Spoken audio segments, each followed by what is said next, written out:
Hello everyone, praise the Lord. ఈరోజు వీడియోలో Bible గ్రంథంలో నుంచి ప్రభువు ఉన్న ఇంటిలో అనే అంశం గురించి తెలుసుకుందాము.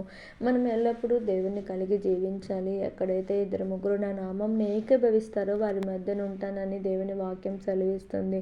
అదేవిధంగా ఈరోజు మనం ధ్యానిస్తున్న అంశము ఎవరి గురించి అయితే సీమోను అత్త గురించి. సీమోను అత్త జ్వరంతో బాధపడుచున్నప్పుడు దేవుడు ఆమెను స్వస్థపరిచారు. కానీ దేవుడిని ఆమె ఇంటిలోనికి ఆహ్వానించక మునుపు ఆమె ఏ రకమైన సమస్యలు కలిగి జీవించిందని గమనించినట్లయితే, అనారోగ్యంతో సీమోను అత్త బాధపడుచున్నది. తీవ్రమైన జ్వరము అనగా భరించలేని సమస్యతో ఆమె ఉన్నది. ఆమె లేవలేక పడిపోయిన స్థితిలో ఉన్నది.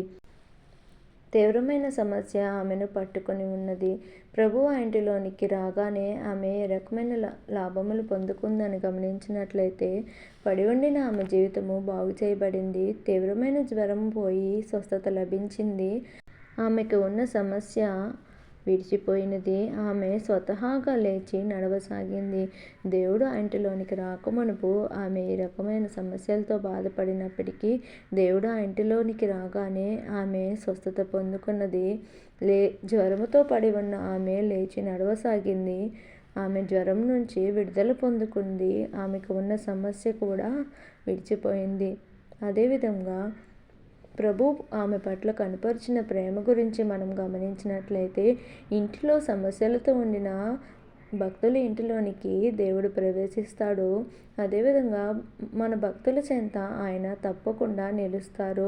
పేతురు అత్త గృహంలోనికి దేవుడు ఏ రకంగా వచ్చి ఆమె చెంత నిలిచి ఆమెను స్వస్థపరిచారో, అదేవిధంగా మనము కూడా ప్రార్థించినప్పుడు దేవుడు మన చెంత నిలుస్తారు.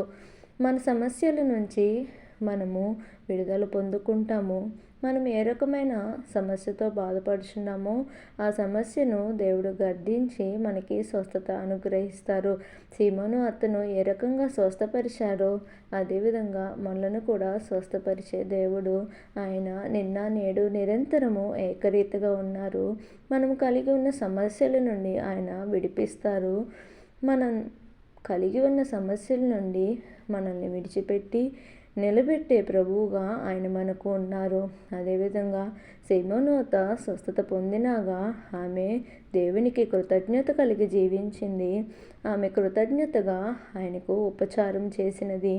ప్రభువు ఆ ఇంటిలో నిలిచి ఉన్నప్పుడు ఆ ఇల్లు ఇతరులకు ఆశ్రయంగా మారింది. ఆ ఇంటిలో ప్రభు ద్వారా ప్రతివాని సమస్య తీర్చబడింది. దేవునికి మహిమ తెచ్చే విధంగా ఆ గృహం మారింది. అదేవిధంగా దేవునికి జయం కలిగింది, అపవాదికి అపజయం కలిగింది. శత్రువులు కూడా అపజయ కేకలు వేసి పారిపోతారు.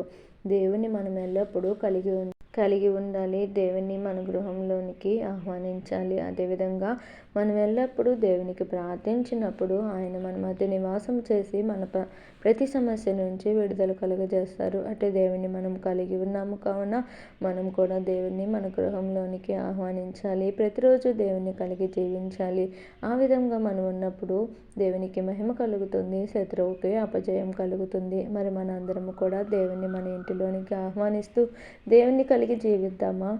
ఆ విధమైన సహాయము దేవుడు మనకి దయచేయునుగాక. Amen. Thank you for watching.